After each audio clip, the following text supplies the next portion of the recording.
Let us see what do we have here for you guys today. But I'm not gonna lie, the energy that I'm feeling right now is kinda heavy. Parang yung nagbubuhat ka ng maleta na ang laman ay puro gravel and sand. Ganong klase ng bigat. Tapos, um, tatluhin mo yon tas pasan mo sa balikat mo. Gano'n kabigat Miss yan, yes, no? But, okay, I will try my very best to interpret the messages here for you guys.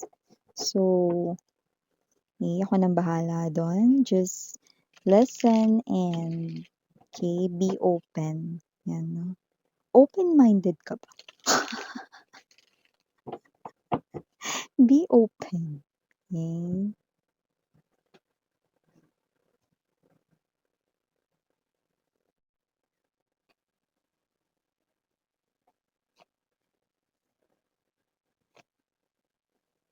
Naku, meron ditong literal na nababaliw na, oh. Okay, so let me see. Two of Swords, Two of Coins, definitely an energy right in here. This person is trying to balance himself or herself, but it looks like he or she can't get hold of it.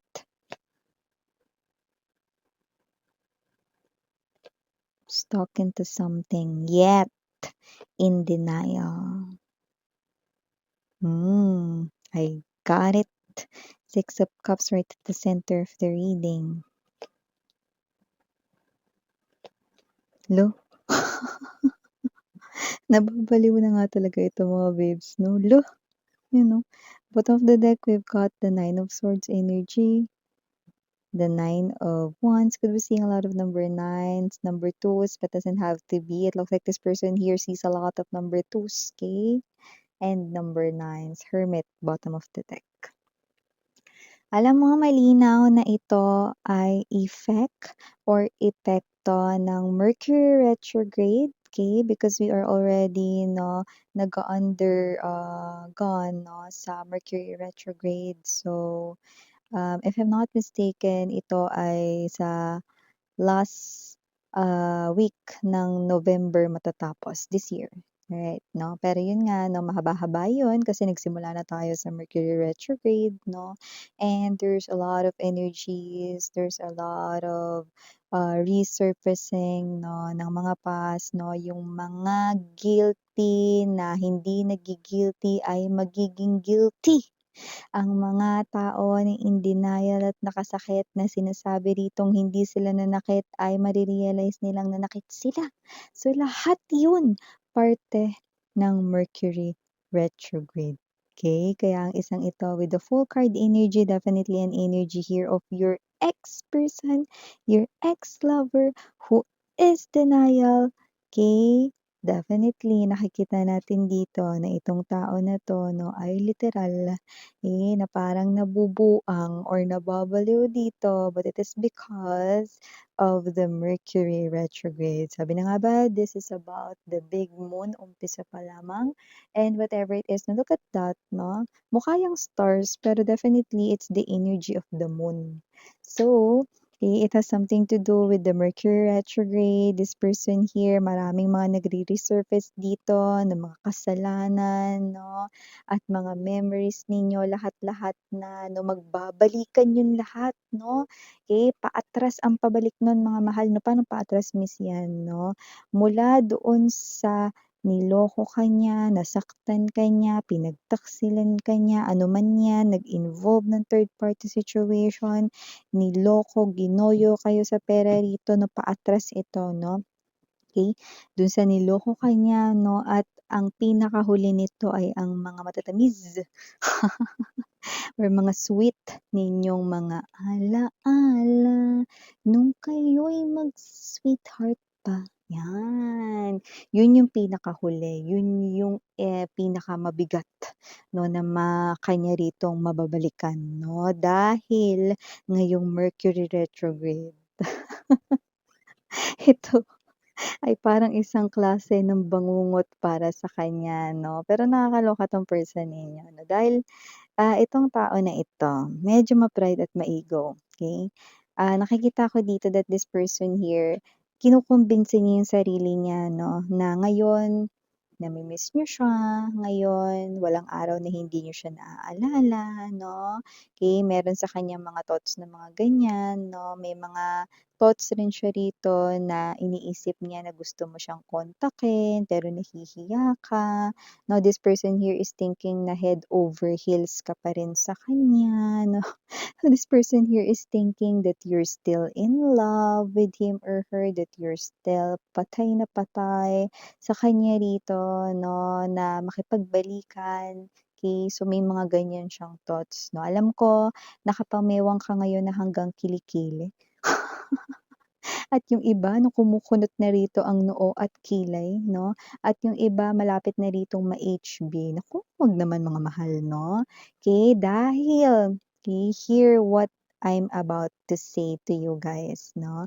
This person, habang papatapos ang Mercury retrograde, mas patindi ng patindi sa bawat darating na mga araw lalo na sa gabi mas malakas ang energy 'no, at itong tao na 'to ay mas maiisip kayo dahil ang katotohanan sa likod ng pagkukumbinsing ito 'no, yung sinasabi niya na 'yan na head over heels pa rin kayo sa kanya, yung sinasabi niya na 'yan na iniisip niyo pa rin siya rito, yung sinasabi niya na 'yan 'no, lahat-lahat mga mahal 'no, na tungkol sa'yo na maghahabol ka or umaasa ka na babalik siya rito 'no, na mahal mo pa rin siya. 'Di, kabaliktaran lahat ng iyon, 'key. Dahil ang totoo, siya ang lahat ng nakararanas na 'yan. Siya ang lahat ng nakakaisip ng iyan 'no. In other words, baliktarin mo, sinasabi niya rito na naiisip mo pa rin siya hanggang ngayon. Siya ang nakakaisip sa'yo hanggang ngayon, sinasabi niya sa'yo na patay ka pa rin sa kanya ngayon. Siya ang totoong patay na patay sa'yo. Sinasabi niya ngayon na gusto mo maghabol sa kanya, on the contrary, siya yung gusto niyang maghabol sa'yo rito. Babe 'no, sinasabi niya rito 'no, na kayo rito ay willing niyo siya rito 'no, na tanggapin 'no. Pinagpe-pray niya na kapagka gumawa siya ng paraan dito, patawarin mo siya. Yun yung nakikita ko rito dahil ang hatid ng Mercury alam niyo mga mahal, inaabangan ng lahat 'no, yung eclipse 'no, yung mga, bituin sa langit, mga meteor showers 'no, pero hindi nila alam may kanya-kanya yan 'no, na binibigay na energies, okay, astrologically speaking 'no. Pero sa lahat ng inaabangan 'no, eto ang ayaw ng kahit na sino lalo na yung mga energies na may mga kasalanan. Dahil ang Mercury retrograde ay nagbibigay rito 'no ng very magnetic force, high frequency, high vibrational energy wherein everything 'no, na mga negativities ay muling magbabalik 'no, sa mga gumawa nito or naglabas ng mga negative energies at kabilang na rin dun ang iyong ex-person. See? Kaya ay di pala natin binabati ang isa't isa. Oh, hi 'no, hi pala dun sa ating mga commercial. Hi sa ating mga bagong viewers, my name is Yan, welcome new subscribers.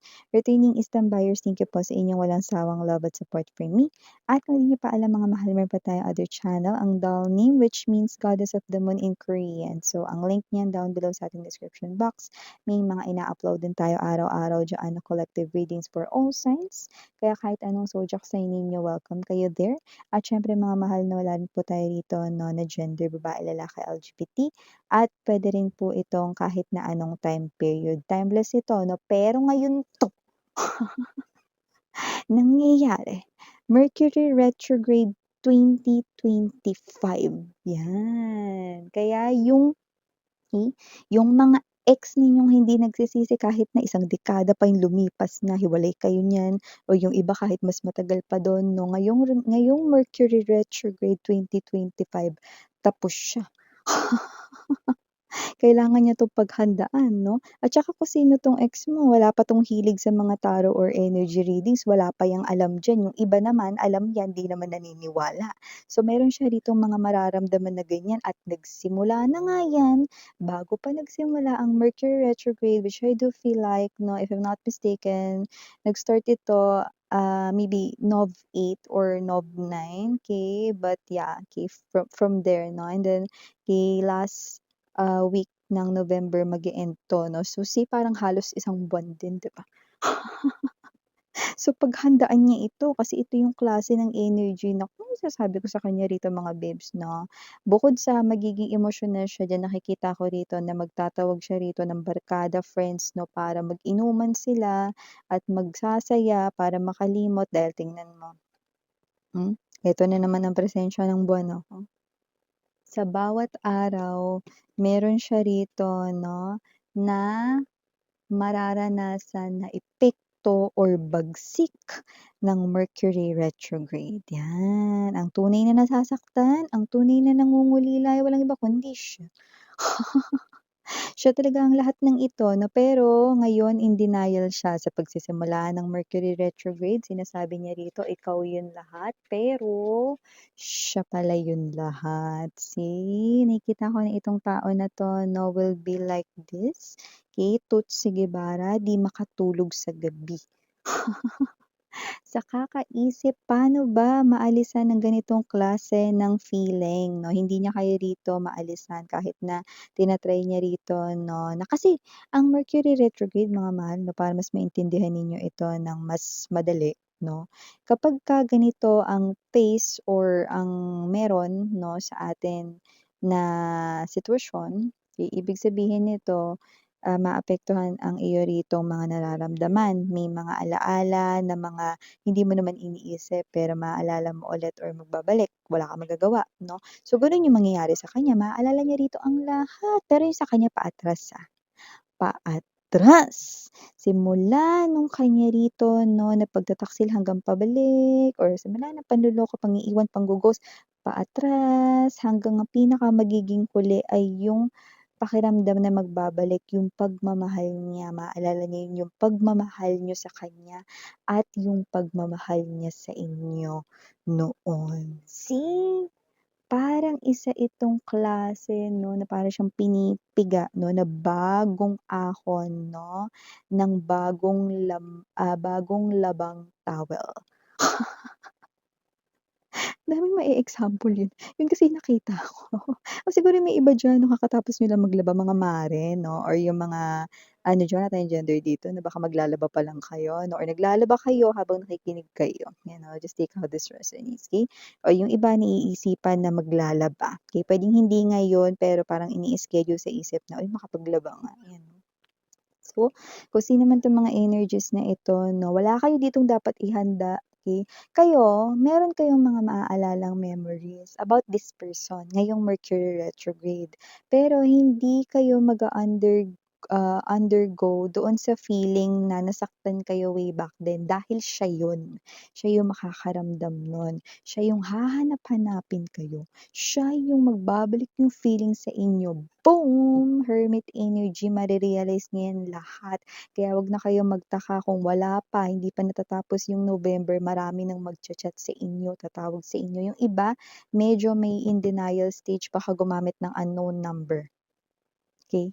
So, may mga gano'ng klase ng instances, okay? Pero yung mga matitigas talaga yung loob, kokontakin pa rin kayo niyan, pero sinasabi ko sa inyo 'no, na December kokontakin kayo ng mga mas malulupit yung laki ng ego, pero marami-rami yung kokontakin kayo, hindi pa tapos yung November, may mga kokontak na sa inyo, okay? So, gano'n yung nakita natin dito, kaya maghanda na lang sila.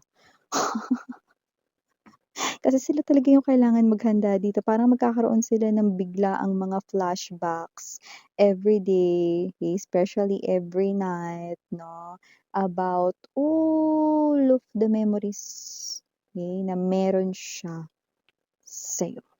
Yan. So, for the initials right in here, yes, we do have, yeah, we have here letter R, M, T, N, O, A, G, and last but not the least, F. So yeah, these are all the messages we've got right here for you, sweethearts. Yan, no? Nakakaloka, no? Kasi hindi to malalaman ng person mo dahil sabi ko nga sa inyo, hindi siya mahilig sa mga tarot or energy reading. So good luck talaga sa kanya. Okay? So yan, no? Again, I'm Miriana Onni, Sarang Love and Light. Annyeong.